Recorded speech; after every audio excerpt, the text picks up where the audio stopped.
Bonjour à tous, chers amis, nous sommes en plein mois d'Adar, le lendemain du 7 Adar, le jour de la naissance et le jour de la Géoula de Moshe Rabbeinu. Et comme on a parlé hier dans le cours, qu'on peut revoir sur l'application E-Torah, E-Torah, le fait que Moshe Rabbeinu, c'est le seul qui a eu la chance d'avoir ce titre. Et Rabbeinu, par définition, veut dire enseigner la Torah. Et donc, quand on passe d'une journée du 7 Adar, à plus votre temps, nous avons le devoir, chacun d'entre nous, de se renforcer dans l'étude de la Torah. Et c'est ce que nous faisons, Baruch Hashem, ce que nous faisons régulièrement. Aujourd'hui, on va s'arrêter sur la deuxième moitié du chapitre 17 de Tanya. Et avec cette deuxième moitié, nous allons aussi terminer, et si on peut dire résumer, récapituler les derniers, les derniers 6 chapitres. Car si on se rappelle ce qu'on a vu la semaine dernière, en commençant le début du chapitre 17, on a parlé sur tout ce qui était la dépendance, ce qui était l'obsession, et pas seulement la dépendance, on a vu ce qui était le pouvoir ou le non-pouvoir de se contrôler, de s'autocontrôler. Au point, on a vu la différence avec les tzadikim, Reshaim et Benanim, en disant que les tzadikim, les personnes justes, ont cette capacité, ont cette possibilité de pouvoir s'autocontrôler. Les Bénonim, c'est ce que chacun d'entre nous, on va tout de suite voir, est-ce qu'on peut contrôler chaque instant ou pas. Et on va voir aujourd'hui, on va beaucoup parler sur ce qu'on appelle les Reshaim, ce qu'on appelle les mécréants, ce qu'on appelle les mauvaises personnes. Est-ce qu'ils sont capables de se contrôler ou ils ne sont pas capables de se contrôler. En tout cas, ce qu'on a vu la semaine dernière, c'était que les Bénonim, les personnes intermédiaires, comme chacun d'entre nous, on a, même si on n'arrive pas à contrôler les sentiments, on a la possibilité de contrôler les actes. Ce qui veut dire, on peut s'autocontrôler pour pouvoir décider, savoir, est-ce qu'on va passer à l'acte ou on ne va pas passer à l'acte. Et même si les sentiments, parfois, ou les émotions, on ne peut pas les contrôler, l'acte, on peut définitivement contrôler. On a fini la semaine dernière avec la différence entre quelqu'un en bonne santé et quelqu'un malade, et l'avantage de quelqu'un qui est en bonne santé et qui a un problème de santé, c'est qu'au moins, il peut savoir comment et quand il a un souci de santé, et éventuellement, le fait de savoir le souci de santé, c'est déjà la moitié de la guérison. Et donc, quand on parle sur le service de Dieu, on a vu que c'est exactement la même chose. Le devoir de chacun d'entre nous de faire tchouva. Qu'est-ce que ça veut dire faire tchouva? Ça veut dire réparer, revenir, pas seulement avec des bons mots, mais dans l'action. Et comme on a parlé longuement la dernière fois, le fait que quelqu'un qui va dire que je fais tchouva, ou que j'aime ma femme, ou que j'aime mon mari, mais il ne montre pas dans le réel comment il le fait, ça n'a pas forcément du sens avec ce qu'on a vu, la révolution, qu'on va encore parler de ça aujourd'hui, du Admo Azaken, comme quoi la Torah nous dit, Amaaseh ou Aïkar, c'est l'action qui compte. Et on verra justement, est-ce que on attend de chacun d'entre nous d'être en contrôle chaque instant, ou bien pas forcément. Ça, ce sera la fin, et si Dieu veut, à la fin du cours aujourd'hui, on va revoir le résumé de tout ce qu'on vient de finir avec le chapitre de la tête qui règne, qui dirige, qui est censé diriger, qui est censé contrôler le cœur, parce que la semaine prochaine, à partir du chapitre 18 jusqu'au chapitre 25, on rentre dans une autre série, un prochain film qui nous parlera du cœur juif. Qu'est-ce que représente le cœur juif et qu'est-ce que ça veut dire avoir un cœur juif. Et donc, sans plus attendre, on va voir le prochain paragraphe, comment la Noa Zaken s'oppose à ce que tous les philosophes, on va dire ce qui est tellement aujourd'hui adopté, ce qui est tellement pris comme quelque chose de monnaie courante dans tous les aspects philosophiques possibles, que les pulsions et les instincts d'une personne, c'est eux qui dirigent la personne. Bien, la Noa Zaken te dit que c'est 100% faux. Et le Noa Zaken te dit que qu'est-ce que ça veut dire une personne qui est sous l'emprise d'une pulsion, sous l'emprise d'une dépendance, ou sous l'emprise d'un manque de contrôle de soi. Tu dis, tu sais comment tu appelles une personne pareille? Racha Behemet. Un vrai rachat, pas un faux. Qu'est-ce que ça veut dire rachat Behemet? C'est quelqu'un qui dit que je ne suis pas capable de me contrôler, c'est un problème, monsieur, va te faire soigner. C'est ce qu'il va dire tout de suite. Et c'est ce qu'on nous décrit comme quoi les Reshaim, contrairement à ce qu'on a vu la semaine dernière, on a vu que les Bénonim, les gens de la classe intermédiaire, Mocham, Birshutam, ils ont au moins le cerveau, ils sont en contrôle. Les tzadikim, on a vu avant, comme quoi eux, ils sont capables de gérer leurs émotions. Je te dis, c'est quoi un rachat? Un rachat, c'est pas forcément quelqu'un que tu peux t'imaginer, qui peut faire n'importe quelle chose qui n'est pas logique, qui n'est pas bonne. Un rachat, c'est quelqu'un qui est Birshut Libam, qui est totalement dépendant, qu'il n'est pas en contrôle il est sous contrôle. Il est sous l'emprise, il est sous une telle dépendance, il n'arrive pas à se contrôler. Et ça, c'est un rachat même. C'est dur à dire. Et il va te dire que la Torah ne parle pas des gens pareils. La Torah n'est pas prête à parler des gens pareils parce que la Torah considère que ces gens-là, ce sont concrètement des Rechaïm. Qu'est-ce que c'est des Rechaïm? La Torah considère qu'ils sont des morts. Alors tu vas me dire, si c'est comme ça, il n'y a plus personne qui peut vivre sur terre. Donc, on vient de commencer. On va tout de suite voir que ça ne concerne pas ce qu'on appelle aujourd'hui quelqu'un qui parfois n'a pas la chance, ne fait pas une mitzvah, il a oublié de faire une mitzvah. Tout d'un coup, tu le considères mort. C'est pas de ça qu'on parle. Mais étape par étape. Maintenant, il veut que tu comprennes que chez l'humain, dire que tu n'es pas en contrôle, il y a quelque chose qui ne va pas ici. Qu'est-ce que ça veut dire que tu es un être humain et que tu n'es pas en contrôle de toi-même? Par définition, si tu es un être humain, tu dois être en contrôle de toi-même. Ça n'existe pas un instant où tu ne peux pas te contrôler. Et ça, c'est la part des choses qu'il va faire plus tard. Autant tu ne peux pas contrôler tes émotions, autant tu ne peux pas contrôler tes pulsions, mais dire que pour ça, tu es obligé de passer à l'acte, 100% faux. Tu as le droit d'avoir des pulsions, tu as le droit d'avoir des émotions, tu as le droit, parce que tu es humain, c'est tout à fait normal. D'ailleurs, ça rejoint le Tanya que nous apprenons aujourd'hui dans le Fritat, la portion du Tanya qu'on apprend tous les jours, chapitre 28, qui est tellement riche pour montrer, quand je parlais tout à l'heure avec quelqu'un, la Noah Zaken t'écrit dans ce chapitre comme quoi ne va pas te battre contre les mauvaises pensées que tu as qui viennent juste quand tu pries. Juste en train de prier, tu as tous les appels qui arrivent, le rendez-vous, le syndic, tout le monde pense à toi juste quand tu es en train de prier. Pourquoi tu ne peux pas penser une heure plus tôt, une heure plus tard? Parce que juste quand tu pries, il faut que tu commences à regarder le portable, il y a telle chose, il y a tel appel. Mais c'est urgent, il faut que je réponde. Et en attendant, la demi-heure que tu avais consacrée pour la prière, elle est partie dans les portables, dans les réponses. Alors tu as des gens des fois qui sont démoralisés. Tu as des gens des fois qui sont totalement brisés. Qui se disent c'est pas possible. Je suis même pas capable de me retenir une demi-heure. Même une demi-heure consacrée pour la prière, je suis pas capable de le faire. Viens la Noah Zaken aujourd'hui dans le chapitre 28 qu'on apprend dans le Chitat aujourd'hui. Et te dit calme-toi. T'es pas un tzaddik. Oui, je parle pas de toi. Je parle des gens en mots. T'es pas un tzaddik en deux mots. Pense pas un instant que c'est tellement grave d'avoir une mauvaise pensée. Une mauvaise pensée tu peux avoir. Une pensée dérangeante tu peux avoir. Nous sommes humains. Et le fait que nous sommes humains, on a un Yetzer Tov, on a un Yetzer Hara, on a un bon penchant, on a un mauvais penchant, c'est tout à fait normal. Ce que je te demande, c'est de réfléchir avant de passer à l'action. Et ça, c'est ce qu'on va voir aujourd'hui. Vers la Noah Zaken, il te dit que pour un rachat, c'est impossible pour lui de commencer à servir Dieu avant de faire tchouva sur le passé. En termes médicaux, il faut se faire sevrer avant de revenir dans la société.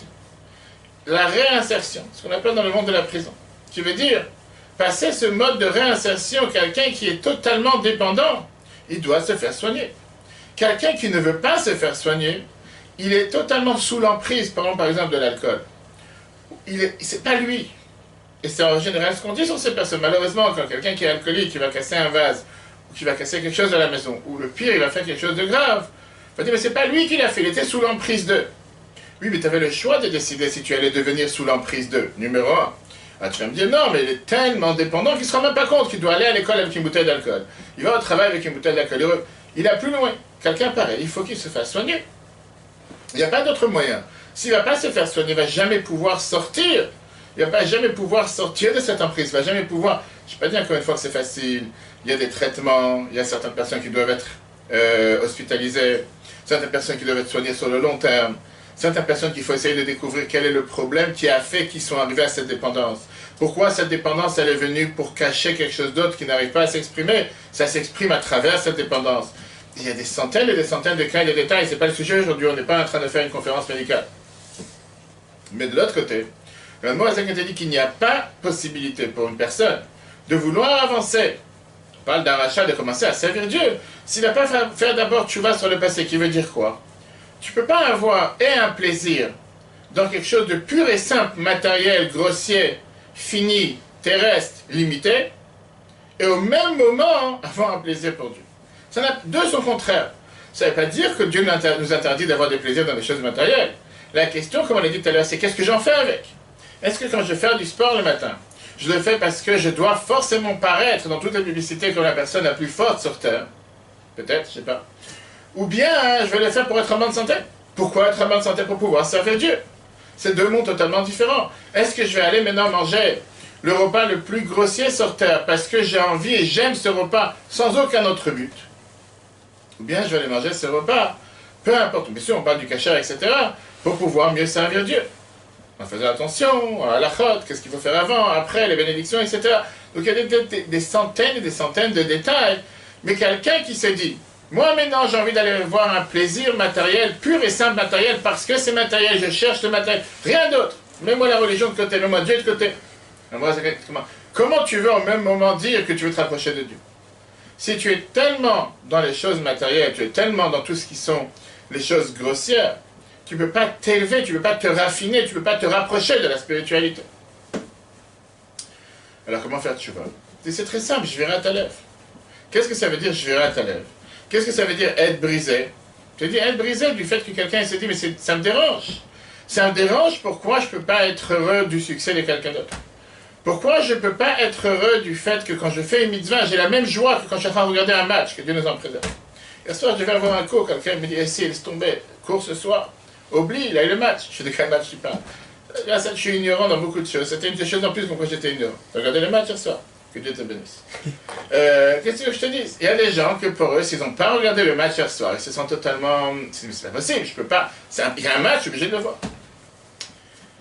Et quelqu'un, parfois, il va venir se dire, mais pourquoi je ne peux pas être heureux quand je fais quelque chose de mitzvah? La même manière quand je suis en train d'être totalement avec toutes ces émotions, dès qu'il y a un but, je commence à crier, ouais, ils ont gagné. Je me rappelle, les fois quand j'étais en Argentine, c'était pas juste que c'était des fous du ballon. C'était des gens que, quand il y avait un match, ils avaient gagné un but, tu entendais de toutes les fenêtres. Si tu n'entends pas ça, tu entendais de toutes les fenêtres, comment les gens ils crient, comment les gens ils sautent en l'air, et tu dis, waouh, on dirait qu'il y a une bombe qui est tombée sur terre. Et malheureusement, je ne me rappelle pas, c'était en 98, quand la France elle a gagné, elle a perdu, je ne me rappelle plus exactement ce que c'était. Quand eux, ils ont perdu, c'était 7 jours de deuil. Mais 7 jours de deuil, les gens étaient endeuillés, les magasins étaient fermés, sérieux. Et je pense que c'est comme ça jusqu'à aujourd'hui. C'était vraiment, on disait que tu voyais la figure des gens, qu'ils arrivent à la synagogue vendredi soir, s'ils sont heureux ou pas heureux, en fonction de comment étaient les matchs de foot pendant la semaine. C'est une dépendance, ce que je te dis, que Dieu nous en préserve.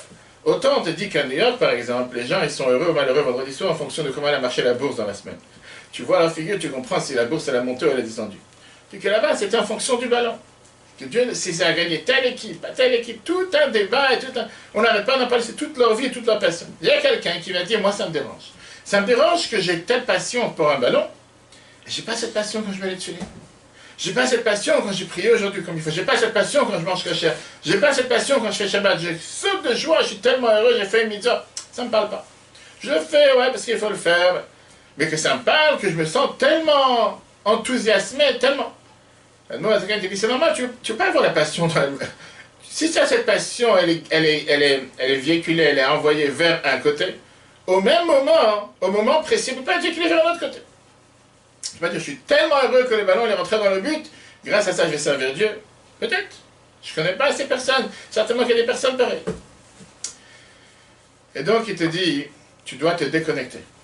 Si tu vas te déconnecter, on n'a pas dit encore une fois, on ne va pas faire l'erreur de se déconnecter du matériel, c'est pas ça qu'on est en train de dire. On a vu dans la paracha Yitro comme quoi la Torah elle est faite pour travailler avec le matériel. Mais tu ne peux pas avoir le même plaisir au même instant dans les deux. Ça ne marche pas. Regarde comment il dit. Im lo mishur racha bemet. Oui. Si c'est pas seulement qu'il est un vrai rachat, qu'est-ce que ça veut dire un vrai rachat? Il n'est pas en train de te dire quelqu'un qui fait des bêtises à longueur de journée. C'est pas de ça qu'il parle. Il t'explique quelqu'un qui n'arrive pas à faire contrôler son cœur, ses émotions avec son cerveau. Quelqu'un qui est dépendant de ses émotions. Imagine-toi un instant, c'est comme un animal, on te dit qu'un animal il est dans sa cage, il veut défoncer une porte, il va défoncer une porte. Il va aller dévorer un animal, il va dévorer un autre. Il n'y a pas ici une logique, il n'y a pas un cerveau derrière qui lui dit, même si tu as envie de le faire, ne le fais pas. Que Mahamar, comme nos sages nous disent, que les Rechaim, ils sont totalement contrôlés par leurs émotions, par leurs pulsions.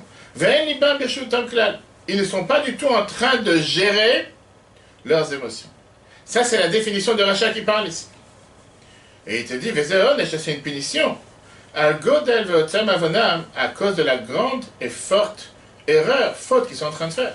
Le fait qu'ils sont tellement, je veux dire, empêtrés, tellement ensevelis, tellement avec les pieds jusqu'en dit que des fois, je ne sais pas si on parle d'un porc ou d'un autre animal, dit qu'il est des fois enfoncé dans la boue jusqu'au cou. Il se demande la question, pourquoi jusqu'au cou et pas dessus la tête? Ils sont tellement mélangés, ils sont tellement empêtrés dans des choses qui sont tellement matérielles et grossières qu'ils n'arrivent pas à voir les jours. Velot Ibra Torah, quand la Torah elle te dit, qu'on a vu la dernière fois Kikarov, que les paroles de Dieu sont proches de toi, dans ta bouche, dans ton cœur, pour le faire, on a vu ça longuement la dernière fois. Bemetim avec des morts, la Torah ne parle pas pour des morts. Qu'est-ce que ça veut dire des morts? Bechayem, Kroyim Metim. Moazaken te dit, on parle ici des gens que de leur vivant, ils sont considérés morts. Qu'est-ce que ça veut dire? Qui parce qu'en vérité, Ifshar, la Shaim, la Tri, la Avodat Hashem, ces gens-là ne sont pas capables de pouvoir commencer à servir Dieu avec un sentiment profond, sans d'abord faire tchouva, réparer le passé. Pourquoi? Le Shaber Aklipot, pour briser toutes ces mauvaises, pas seulement mauvaises ondes, mauvais esprits, impuretés, Shem Masach, Mavdil ou Mechitza Shel Barzel, qui sont comme une paroi qui sépare, et une séparation en fer, à Mafsek et Benam, la Vierge Shel Hashemayim, qui sépare entre eux et Dieu qui est dans les ciels. Et alors, comment on fait pour se séparer de cette couche, de cette enveloppe, qui fait en sorte qu'ils ne peuvent pas s'élever vers la spiritualité, qu'ils ne peuvent pas s'élever jusqu'à tout ce qui est le monde de la divinité, de la pureté. Allez, je virai un climat, parce qu'ils brisent leur cœur. Omerirat, Nafshal Khata, va être amer sur leurs erreurs. Ça ne veut pas dire maintenant qu'il faut pleurer du matin jusqu'au soir. C'est pas quelqu'un qui va pleurer du matin jusqu'au soir. Là, tu sais qu'il a fait tchouva. C'est pas de ça qu'on parle. Tu dis que Moshe Katoub Bezohar, comme c'est écrit dans les Zohar, Al-Pasuk sur le verset, Zifre Elohim. C'est quoi les sacrifices qu'on peut faire pour Dieu? Ruach Nishbara, avoir un cœur brisé, un souffle brisé, Lev Nishbara, un cœur brisé. Shaledei Nev Nishbara, par ça que quelqu'un il a un cœur brisé. Nishbara Ruach Atuma se brise, le souffle d'impureté des Sitra Achara de l'autre côté, et il explique comme c'est écrit dans les Zohar, la Parashat Pinchas, Parashat Vaikra, dans les Purush du Ramaz, etc. Ça revient à ce qu'on a dit la dernière fois. Si tu n'es pas au courant de la maladie, tu ne pourras jamais guérir. Le fait de savoir de la maladie, tu as déjà la moitié de la guérison. Qui veut dire, si je sais qu'il y a un problème dans mon comportement, je vais tout faire pour essayer de trouver une solution, comment changer mon comportement. Mais si malheureusement dans mon comportement, je pense qu'il n'y a pas de problème et tout va bien, je ne vais jamais vouloir le changer. Que ce soit envers ma femme, envers mon mari, envers la société, envers qui que ce soit. Là, la Moazaka te définit le problème de ces Rechaim. Encore une fois, on ne parle pas de Rechaim, ceux qui font des péchés à longueur de journée. C'est pas de tout ça qu'il parle. Je te dis, c'est quelque chose qui peut être de chacun d'entre nous. Quelqu'un qui n'arrive pas à contrôler ses émotions, qui n'arrive pas à contrôler ses pulsions, qui n'arrive pas à contrôler ses fantasmes. Il doit se poser la question pourquoi? Pourquoi j'ai mes émotions qui me contrôlent et pourquoi j'arrive pas à les contrôler? Et à ce moment-là, il doit chercher à les réparer. Il doit se dire qu'est-ce que je peux faire pour me remettre en contrôle de mes émotions? Pour être, comme on va voir à la fin, pour être comme celui qui va avoir sa tête, son cerveau qui gère ses émotions et pas le contraire. Parce que si son cerveau, sa tête ne gère pas ses émotions, en quoi il est un être humain? En quoi il est différent d'un animal? Parce qu'il marche sur deux. Il y a beaucoup d'animaux qui marchent sur deux aussi. Très belle histoire qui racontait plusieurs fois sur un veuve et une orphelin qui devaient se marier. Une orpheline qui devait se marier. Les soldats ils sont venus en Russie, ils ont kidnappé le mari, le khatan, et ils ont demandé une rançon avec une fortune pour pouvoir le libérer pour le mariage qui devait être ce soir. Rabbi Menachem de Vitebsk a appelé le Rabbi Levi Yitzhak de Berditchev et l'Admor Azaken, tous les élèves du Hachem Tov, pour ramasser de l'argent dans la maison de la ville. Qu'est-ce qu'on va faire? On va libérer ce khatan, on ne va pas le laisser comme ça. L'Admor Azaken il a dit je suis d'accord de venir à condition que c'est moi qui fixe chez qui je vais voir, qui je vais rendre visite, chez qui je ne vais pas rendre visite. L'Admor Azaken décide. On a dit on ne va pas dire non, pourquoi pas. Dans ce village vivait un grand riche qui était connu comme un grand radin. Ce riche était connu comme celui que quand on venait le voir pour lui demander un don pour la tzaka, il sortait une vieille pièce en cuivre rouillée. Et il donnait ça à chacun. Peu importe la cause, peu importe la somme, ça c'est ce qu'il donnait. Les gens, ils en avaient tellement marre d'avoir honte et de se faire tellement jeter par quelqu'un comme lui. À un certain moment, ils ont décidé d'arrêter d'aller le voir. Ça sert à rien, tu perds ton temps d'aller voir quelqu'un que sans arrêt tu vas aller le voir, et il va te donner une pièce de cuivre rouillée. Le Moazakan il a dit, j'ai envie d'aller visiter cette maison en premier. Allez voir d'abord ce juif radin qui donne rien, j'ai envie d'aller le voir en premier. Les autres sadikim qui étaient avec, Menachem de Vitebsk, qui avait le Yitzhak de Berditchev, ils ont dit, on va pas se, pourquoi y aller, on va voir, juste pour se faire jeter, pour avoir honte. On sait très bien que c'est un radin fameux, connu. Le Moazakan dit, on a fait une condition ensemble. Venons, on y va. Ils sont partis. C'était de la même génération avec... oui, exactement. Oui. Ils ont eu leurs enfants, ils se sont mariés entre eux. Il est entré dans la maison. Et ils ont reçu avec grand honneur. 3 tzadikim, pas tous les jours, tu reçois des tzadikim, des maîtres du peuple juif chez toi. Et il lui raconte, voilà, il y a un khatan qui vient d'être kidnappé. C'était à l'époque connu, il a un mérouche, etc. Et comme prévu, il sort, il va dans son coffre-fort, il sort la fameuse pièce rouillée en cuivre et il leur donne. Et là, il s'est passé quelque chose de bizarre.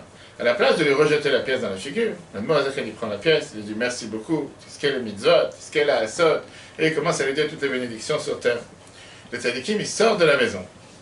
Et là, il recourt derrière avec encore quelques pièces dans la main. Il a trouvé certainement dans un tiroir encore quelques pièces. Alors Mozaken, il prend les pièces et dit merci beaucoup pour le merveilleux don que vous avez donné, c'est énorme. Ok, ils avancent. Et encore une fois, il recourt derrière et là, il a quelques pièces en argent. Il a trouvé certainement un autre coffre dans la maison. Alors Mozaken, il prend les pièces et dit encore une fois merci. Et comme ça se passe plusieurs fois, jusqu'à 10 fois. À la 10e fois, il leur donne la totalité de la somme pour pouvoir faire sortir ce khatan de prison, kidnappé, etc., pour pouvoir se marier le soir. On a demandé à Mozaken, qu'est-ce qui s'est passé? C'est quoi? Quelle est la magie? Qu'est-ce que tu as fait de différent que jusqu'à présent, personne n'était capable de faire? Il a dit comme ça. Le cœur de ce rabbin était fermé spirituellement.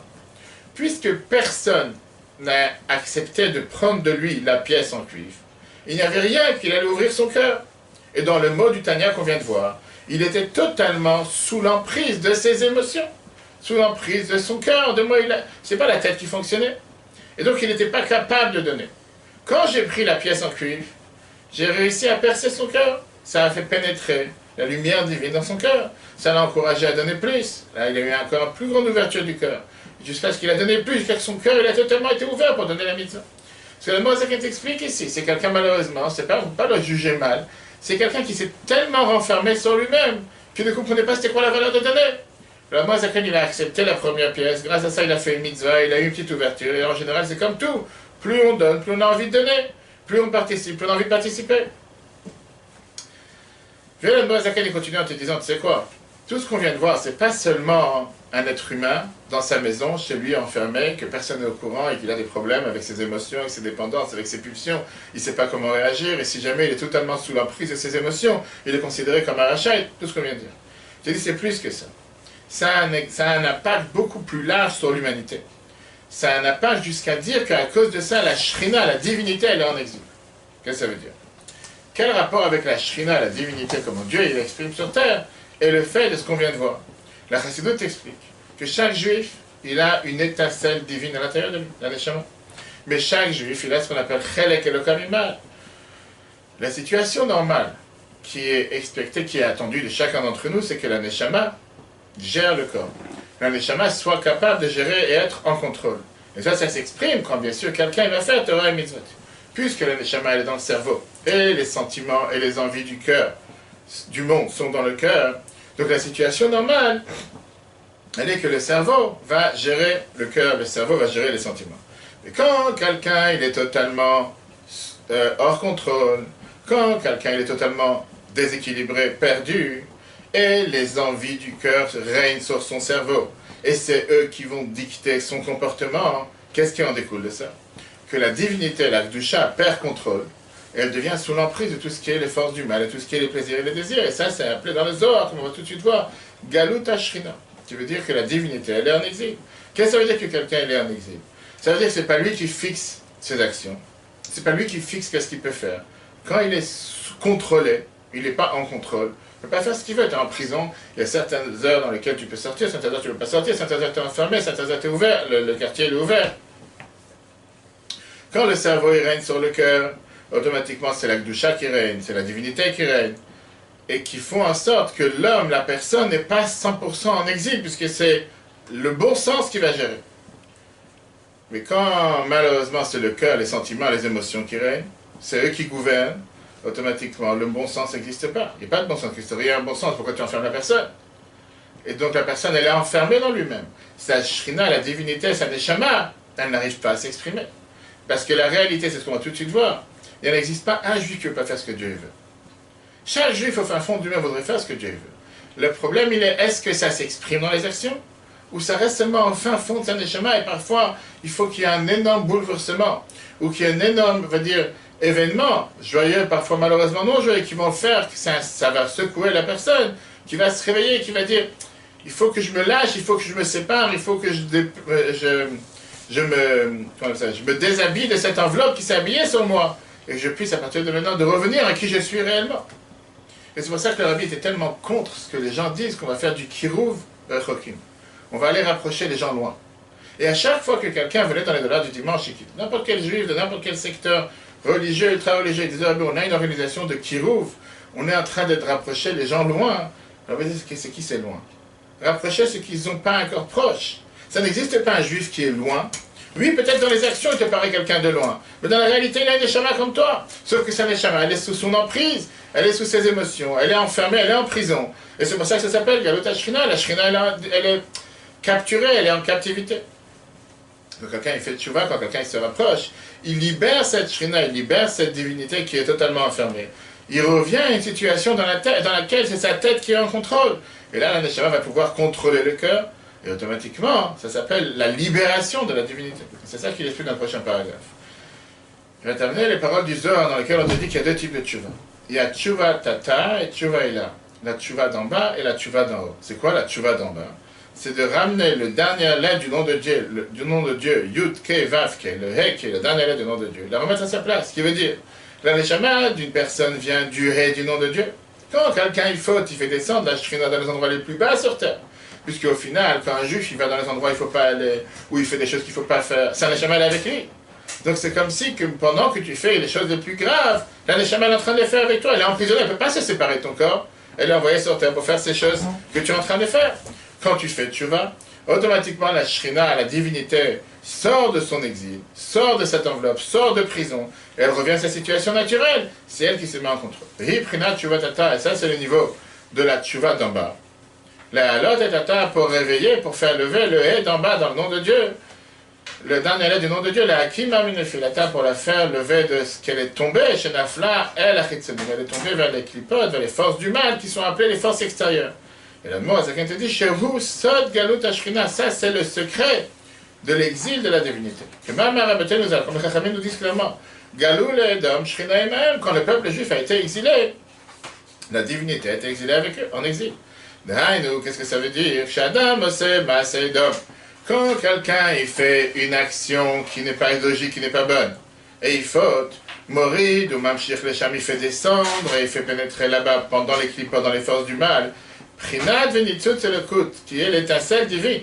Amechayet nefesh ruach neshama shelo, qui fait vivre nefesh ruach neshama, c'est les trois premiers niveaux de sa neshama. Amalubashimbo, qui sont habillés, mais nefesh shabamit ma klipa, dans l'âme animale, du côté de la klipa, du côté des forces du mal. Shebelibo, dans son cœur, mechalal asmali, du côté gauche.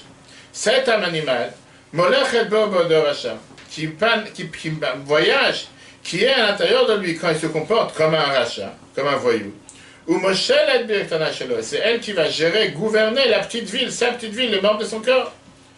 Puisque c'est comme ça. Nefesh, Ruach, Neshama, sa Neshama à lui, Kvushim Bagolatz, ils sont emprisonnés en exil chez elle, dans cet âme animal. Donc, mais quand il va se briser son cœur à l'intérieur de lui-même, il va être brisé de cette situation. En deux mots, il va prendre conscience que c'est pas normal qu'il est dans une telle situation. Venishbera, ou Achatuma Vesitrach, il va être brisé le souffle du mal et de l'impureté. Et l'autre côté, il part d'où on se séparait, les forces de la Klippa. Cette dernière lettre du nom de Dieu, qui est la divinité, Kama Minifilata. Elle va se lever de où elle est tombée. Vegam Mitzvah pour pouvoir se tenir droite en fonction de pouvoir régner sur les sentiments, que Moshe Nbev, comme on a expliqué dans un autre endroit. Il y avait une fois un émissaire, un envoyé du rabbi précédent, qui a voulu apprendre à l'université. Il a voulu apprendre à l'université, quand c'est connu, le rabbi de Chabad était totalement contre que les élèves de Yeshiva allaient apprendre au collège, à l'université, pour la simple raison qu'à l'époque, surtout dans les années 40, 50, etc., il y avait cet esprit de négationnisme, de ne pas, qu'on appelle ça, de ne pas accepter qu'il y a un Dieu sur terre, tout ce qui est cette idée d'idolâtrie, toute cette philosophie qui était totalement c'était pas la place pour un élève de Yeshiva d'aller là-bas, de commencer à avoir des idées qui sont totalement contre la manière comme un juif croyant devrait penser. Le manque de pudeur qu'il pourrait avoir là-bas, le mélange, garçon et fille, etc. C'était un moment après le décès du rabbi précédent, dans les années 50, 1950. Le rabbi lui a écrit plusieurs lettres en lui disant que je te conseille personnellement de ne pas aller là-bas. C'est pas pour toi. Tu risques de perdre tout ton judaïsme, tu risques de perdre tout ce que tu dois vivre en tant que juif. C'est pas comme aujourd'hui que tu as la chance d'avoir des Bate Chabad dans chaque campus en Amérique et dans le monde entier. Lui, il a écrit au rabbi en disant mais je suis assez fort dans ma foi, dans ma émouna, je ne vais pas tomber, même si je suis dans les endroits les plus dangereux, soit t'inquiète. Je sais comment me débrouiller. Le rabbi dit, sache une chose, tu es un tamim, tu es un élève de la yeshiva, et tu es un émissaire de la vie précédente. Sache que où tu vas, tu prends avec toi la vie précédente, il vient avec toi. C'est lui qui t'a envoyé, donc c'est son représentant. Donc si tu vas jamais dans un endroit si bas, tu vas faire descendre en exil aussi la vie précédente. Dans une autre lettre, Le rabbi lui dit la chose suivante. Même si toi, tu as décidé de te déconnecter du rabbi pour un certain temps, en disant, tu sais quoi, tu me laisses tranquille, bien gentil, je fais ma vie, comme certains parfois parlent de Dieu, ça c'est de ton côté. Mais le rabbi ne se déconnecte pas de toi. Lui, il reste tout le temps attaché avec toi. Et donc, automatiquement, tu vas le faire descendre dans les endroits les plus bas sur terre. Une merveilleuse lettre que l'Admour Azaken rappelle dans Tania la même chose par rapport à Dieu. Quand quelqu'un il fait un péché, il dit un exemple, c'est comme quelqu'un va faire descendre la tête du roi dans l'endroit les plus sales, il y a les plus grandes saletés comme les endroits où se trouvent les toilettes. C'est là-bas qu'il va faire descendre le roi. Il va dire, mais moi, c'est moi qui le fais. Non, tu es connecté avec Dieu, que tu veuilles ou pas. Même si tu te dis, je vais me déconnecter, tu as une échama à l'intérieur. Donc si tu fais les choses les plus graves sur terre, les plus basses sur terre, Dieu il est ici présent avec toi. Tu ne veux pas te déconnecter. Qu'est-ce qu'on vient de voir dans ce chapitre 17? Après, on va voir le résumé des 5 derniers chapitres. 3 niveaux de contrôle. 3 différents niveaux dans lesquels une personne peut se contrôler. Et chez ces 3 niveaux, mis à part le fait que ça se retrouve dans 3 différentes catégories des personnes, ça se retrouve chez chacun de nous à des moments différents. Le tzadikim, qu'est-ce que ça veut dire ici le mot tzadik? Ceux qui sont capables de contrôler leurs sentiments. Ils sont capables de décider qu'est-ce qu'ils peuvent aimer et qu'est-ce qu'ils veulent haïr. Ils ont un total contrôle sur eux-mêmes. Bénonim, les intermédiaires, contrôlent la pensée, contrôlent les paroles, contrôlent l'action, mais ne contrôlent pas les sentiments. Ils ne contrôlent pas leurs émotions. Les émotions, tu ne peux pas les contrôler, ils existent, ils sont là. Après, ils peuvent contrôler s'ils ont envie de rejeter ces pensées, ces sentiments ou pas, s'ils ont envie d'en parler ou pas, ou s'ils ont envie de les passer à l'acte ou pas. Les Réchaïm, comme on vient de voir aujourd'hui, on parle de ceux qui n'arrivent jamais à se contrôler. Et au contraire, c'est leur pulsion, leurs fantasmes qui sont totalement en contrôle et qu'ils n'arrêtent pas de les contrôler. Quelle est la situation normale qu'on doit aspirer à vouloir arriver? Comme un Bénéni te dit. Un Bénéni, c'est quelqu'un qui va toujours avoir la tête qui contrôle le cœur. Sur lui, c'est ce que la Torah elle a dit qu'on a vu au début du chapitre.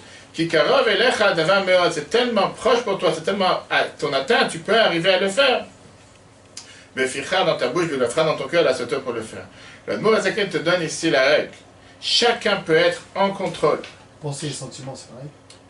Non, c'est deux choses différentes. Penser, c'est dans la marche la pensée, c'est pas les sentiments. La pensée, c'est dans la tête. Tu penses pas avec Parole, le cœur. pensée et acte, C'est dans la tête, 100%. Et les sentiments, Les sentiments, c'est dans le cœur, les émotions. Bien, la nouvelle qui dit chacun peut être en contrôle. Quelqu'un qui n'arrive pas à se contrôler, pas seulement, pardon, le Bénin, il peut être en contrôle. Et tu peux clairement créer la volonté de vouloir méditer dans la Torah et les mitzvot et faire ce que Dieu il attend de toi. Quelqu'un qui n'arrive pas à se contrôler, c'est pas normal. Et c'est important de savoir, comme on l'a dit tout à l'heure, tu connais la maladie, c'est la moitié de la guérison. La mort, c'est comme un rachat. La Torah ne parle pas des gens pareils. Et si tu dis que j'arrive pas à me contrôler, tu dois te faire soigner. Te faire soigner pour te sevrer de ces dépendances, de cette obsession, à tous ces plaisirs matériels, et revenir à une situation normale dans laquelle tu vas être capable de te contrôler. Alors, comme d'habitude, ce que la Morazaken dit, c'est 100% juste. C'est magnifique, c'est très philosophique. Dans la théorie, comment dire, à l'éveil, que Dieu fasse que tout le monde peut être capable d'arriver à un tel niveau. Dans le concret, qu'est-ce que ça veut dire Bilva frala soto, comme on l'a dit tout à l'heure, dans ton cœur pour le faire? Ou comment on peut dire, comme on l'a dit au départ, Karov elech, la Torah te dit c'est quelque chose qui est tellement facile à faire. Oui, bien sûr, c'est facile à faire. La Torah elle-même te dit, qu'est-ce que tu crois, que Dieu te demande de craindre Dieu? La Gemara a posé la question, demande la question, c'est si facile que ça de faire ce que Dieu demande, 613 commandements, c'est facile à dire. Mais là vient ici, si on peut dire, un des défis majeurs, fondamentaux de notre génération. Combien de gens qui veulent se rapprocher à la Torah et Mitzvot? Même quelqu'un qui est déjà dans le système et qui veut avancer, il se demande la question, est-ce que je suis capable? Est-ce que je vais réussir? Est-ce que c'est possible?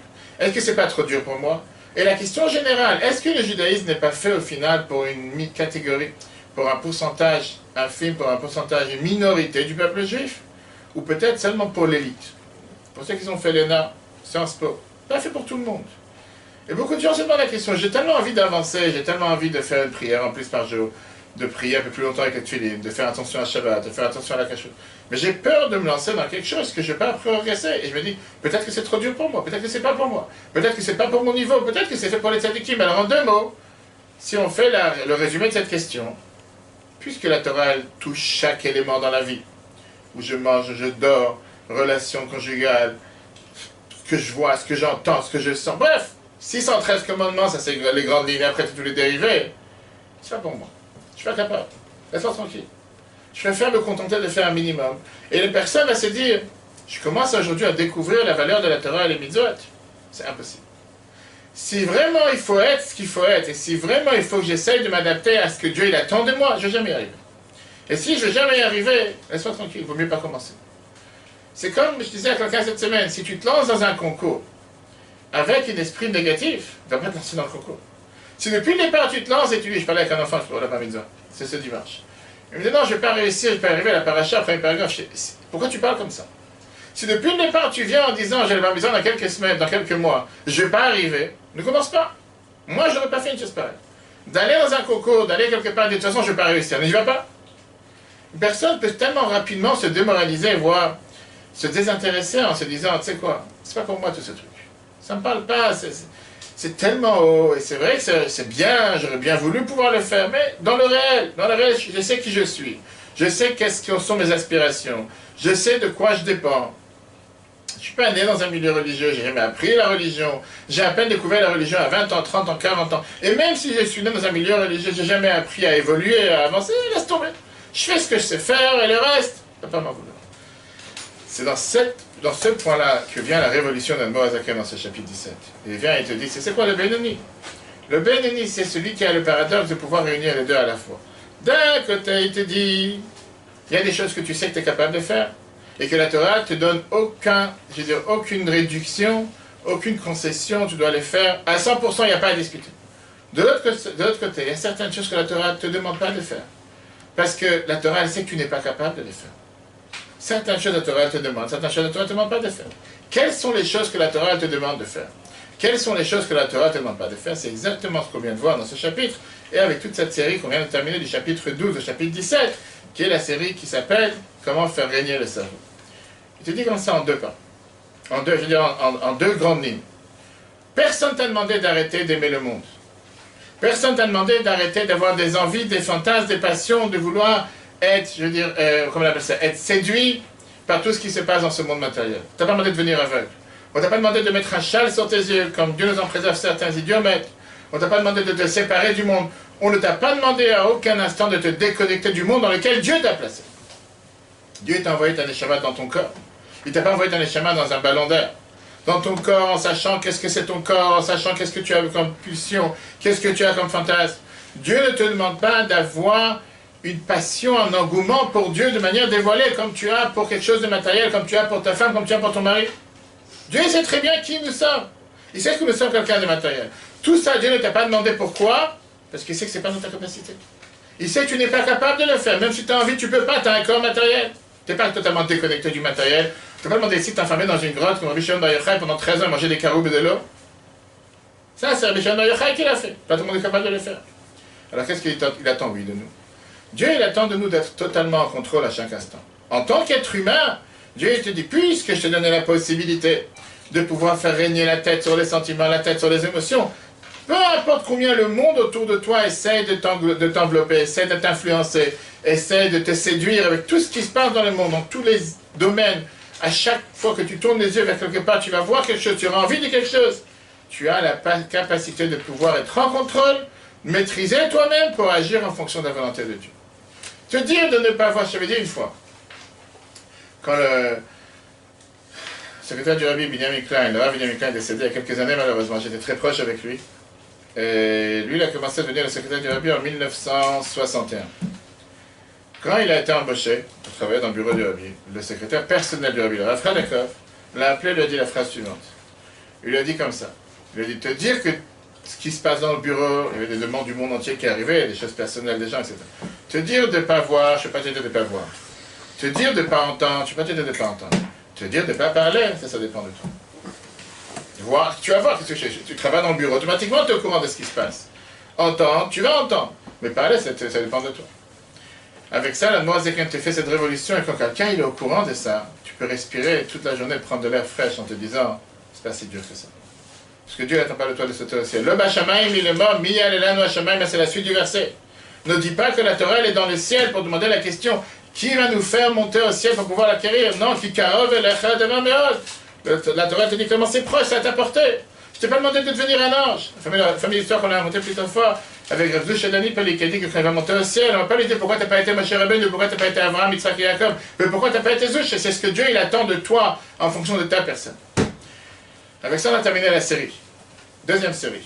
Cette série, pendant 6 chapitres, on va voir un résumé rapide, en 2 minutes, par chapitre. Je vais nous expliquer qu'est-ce qu'on vient de voir et vers où on va maintenant. Cette série qui s'appelle « Comment le cerveau peut régner sur les sentiments ». Dans le chapitre 12, on a découvert le cerveau. Qu'est-ce que c'est un Benoni? Qu'est-ce que c'est cette personne intermédiaire? D'un côté, il contrôle totalement son comportement. De l'autre côté, il n'a aucun contrôle sur ses sentiments.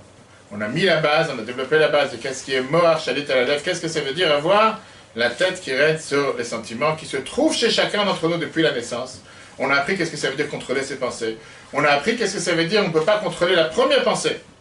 Parce qu'elle viendra par elle-même, mais tu peux contrôler la deuxième. Est-ce que tu décides de continuer à penser ou pas? Et les conséquences d'apprendre comment se contrôler avec nos comportements et nos sentiments, même en cas de colère, dans n'importe quelle épreuve et débat, on a toujours la possibilité de faire gérer le cerveau sur les sentiments. Et même quand quelqu'un a pu nous faire du mal, on n'est pas obligé de lui rendre, et bien au contraire, parfois on peut lui rendre du bien à la place du mal, comme Yosef l'a fait avec ses frères. Chapitre 12. Chapitre 13, on a appris comment pouvoir connaître ses faiblesses. On a dit que chez le Benoni, il y a deux penchants qui sont comme deux juges. Tu as ici le mauvais penchant qui fait savoir ce qu'il a à dire, et tu as tout d'un coup le bon penchant qui va s'opposer à lui. Dieu, il aide le bon penchant de pouvoir prendre la bonne décision, et c'est pour ça qu'on fait jurer à chacun. Quand on fait jurer à chacun d'être un tzaddik, même si le monde entier te dit que tu es un tzaddik, qu'est-ce que ça veut dire soit considéré comme un rachat? Que même si tu es un tzaddik par ton comportement, ça ne veut pas forcément dire que ton mauvais penchant est parti. Tu dois toujours rester en garde. Tu n'as pas le droit d'être un garde qui est en veille en train de s'endormir sur le moment de garde. Si tu es là en train d'être sous la garde, tu dois être là réveillé 24 heures sur 24 pour s'assurer que tu ne te fais pas manger tout cru par le mauvais penchant. On a appris qu'est-ce que c'est la vérité. La vérité est éternelle, il n'y en a qu'une seule. Et elle se trouve chez chacun d'entre nous en fonction de son point de vérité. Et c'est pour ça que même avec un Benoni, même avec une personne intermédiaire, lui aussi il est considéré qu'il sert Dieu véritablement, sincèrement, au moment où il le sert. Là, on a appris qu'est-ce que c'était l'importance de prendre des bonnes décisions, de prendre des décisions, et de savoir, avant de prendre une décision, qu'est-ce qui motive la décision. Est-ce que c'est le bon penchant, le mauvais penchant, l'âme divine ou l'âme animale? Peu importe comment on s'est élevé dans la Torah, toujours se rappeler ce que la Mishnah nous dit, n'aie pas confiance en toi jusqu'au jour de ta mort, qui veut dire, on doit toujours être en garde, on ne va jamais se dire que non. Troisièmement, la Torah est 100% vraie, sans aucune concession, sans aucune distinction. Mais la Torah n'attend pas tout de tout le monde. Elle attend de chacun en fonction de sa situation. Comme on l'a dit, il y a les devoirs pour les Kohanim, les devoirs pour les Lévi'im, les devoirs pour Israël, etc., etc. Chapitre 14, on a appris la suite qui était, à part le fait de connaître ses faiblesses, on a un devoir de connaître ses pouvoirs. Connaître quelles sont les capacités de chacun d'entre nous. Comment chacun d'entre nous peut être un Benoni, peut être un intermédiaire. Chacun peut contrôler les mauvais penchants et chacun peut se retenir. Pas chacun peut être un tzaddik à tel point de pouvoir transformer son mauvais penchant, le déraciner, mais le contrôler on peut. Et c'est pour ça que la Torah te demande, on dit que chacun qui naît sur terre, on le fait jurer, soit un tzaddik. Essaye au moins de développer un rejet, un dégoût de toutes les choses du mal. Et si tu n'as pas réussi à être un tzaddik, au moins ne sois pas un rachat. Va vers l'intermédiaire, sois un Benoni. Et là, on a appris une leçon majeure. Une leçon majeure qui est, ne cherche pas à gagner la guerre, cherche à gagner la bataille. Tu veux dire, chaque gain momentané est un gain énorme. Si tu vas te dire, à partir d'aujourd'hui, j'ai décidé de ne plus parler pendant la prière, ou à partir d'aujourd'hui, j'ai décidé de faire Shabbat à 100%, bravo. Pas forcément facile. Mais si tu vas te dire, je vais décider de faire Shabbat pendant 1 heure à 100%, tu vas pouvoir beaucoup plus facilement pouvoir le faire. Et on a vu que pendant chaque étape, tu as ce développement de tzaddik, rachat et benoni. Notre devoir, c'est toujours à faire des mises à jour. Dans le portable, tu as des mises à jour sans arrêt. Dans l'ordinateur, tu as des mises à jour pareil. Tu ne peux pas rester avec un programme de Windows, je sais pas, XP ou Windows 2003, ou je sais pas qu'est-ce qu'il y avait d'autre aujourd'hui qu'on est en 2019. Ça ne marchera pas, tu n'as plus aucun programme qui marche. Pareil spirituellement. On doit comprendre qu'on doit toujours avancer, toujours évoluer. Chapitre 15. On a développé longuement quel était le service de Dieu. Se battre contre sa nature. Celui qui se bat contre sa nature, c'est la seule personne qui est appelée Oved Elohim, quelqu'un qui sert Dieu. On a vu que pour ça, il faut contrôler sa tête et surtout contrôler ses sentiments. Celui qui sert Dieu, mais c'est de manière naturelle, même s'il le fait 100 fois, il est appelé le Oved. Il est appelé quelqu'un qui ne sert pas Dieu. Tu dois sans arrêt vouloir surpasser tes limites, surpasser tes barrières. Et c'est seulement comme ça que tu es appelé un Oved Elohim, quelqu'un qui sert Dieu. Et donc, on a appris avec ça qu'on n'a pas le droit de désespérer de cette guerre interne. On est né pour se battre. Et on est né pour dévoiler ces forces internes qui sont à l'intérieur de chacun d'entre nous. De l'autre côté, on n'a pas le droit de se suffire avec ce qu'on a fait jusqu'à présent, on doit toujours vouloir évoluer dans la Torah, la Tfilah et la Tzedaka. Chapitre 16, on a vu que ce n'est pas suffisant de pouvoir faire les mitzvot de manière concrète, il faut rentrer aussi du cœur. Il faut rentrer aussi la tête à l'intérieur des mitzvot. Il ne faut pas juste le faire parce qu'il faut le faire comme un mort. Comprendre avec sa tête, créer un sentiment dans son cœur jusqu'à ce que ça s'exprime concrètement. Même quand tu ne réussis pas à créer des émotions et réveiller ton cœur pour pouvoir faire ce que Dieu veut, et tu n'as aucun engouement, aucun enthousiasme, aucune passion à vouloir le faire. Néanmoins, tu dois continuer à le faire. Parce qu'en continuant à le faire, tu vas finir par développer cet engouement, tu vas finir par développer cette passion, même si pour l'instant tu ne l'as pas. On a appris comment la chassidoute donne les forces à chaque être humain de pouvoir servir Dieu avec la tête et le cœur. Et la chassidoute Chabad, Chabad par la définition, Chochma Binadat, intelligence, connaissance, intellect, qui vient te faire dévoiler, réfléchir comment servir Dieu. C'est ce qu'on a vu avec la prière, par ça que tu médites la grandeur de Dieu sur terre, par ça que tu arrives à aimer Dieu, aimer, craindre tous les détails qu'on a vus dans le chapitre 7. Enfin, on a vu le chapitre 17, qu'on a commencé la semaine dernière, qu'on a fini aujourd'hui. 3 différents niveaux d'autocontrôle. Le niveau d'un tzaddik qui gère ses sentiments 100% tout le temps. Le Benoni qui gère seulement son cerveau, mais n'est pas capable de gérer ses sentiments, ses émotions.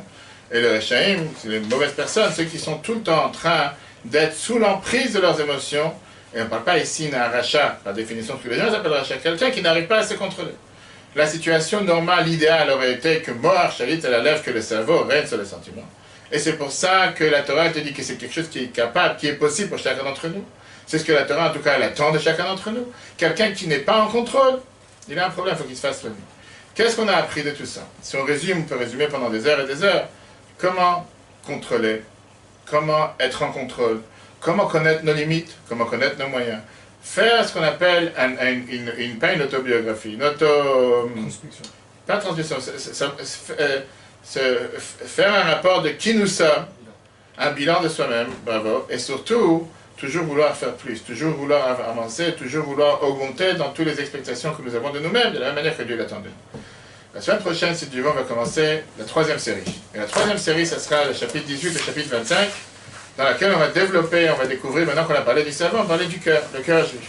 De quelle matière est fait le cœur juif?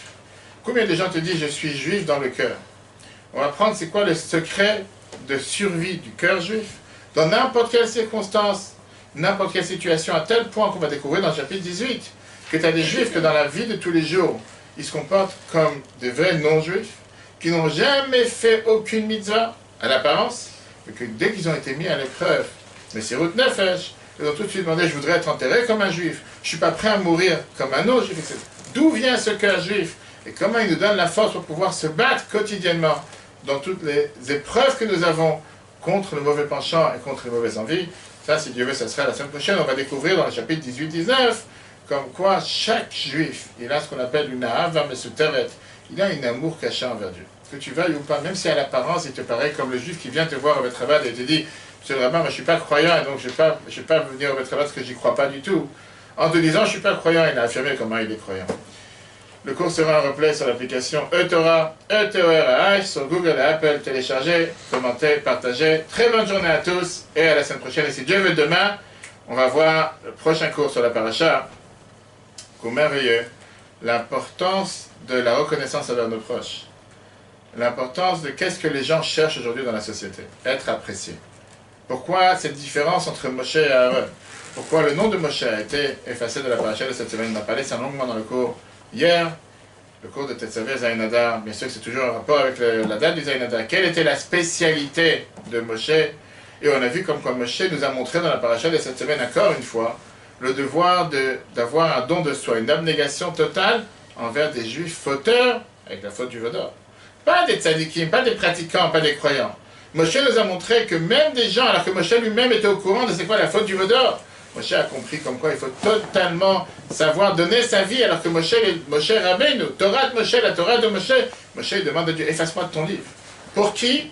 Pour des gens qui sont capables de faire le Vaudor et cracher sur tout ce qu'ils ont reçu à peine il y a quelques semaines. Vous pouvez voir le cours en replay sur l'application eTorah. Très bonne journée et à la semaine prochaine.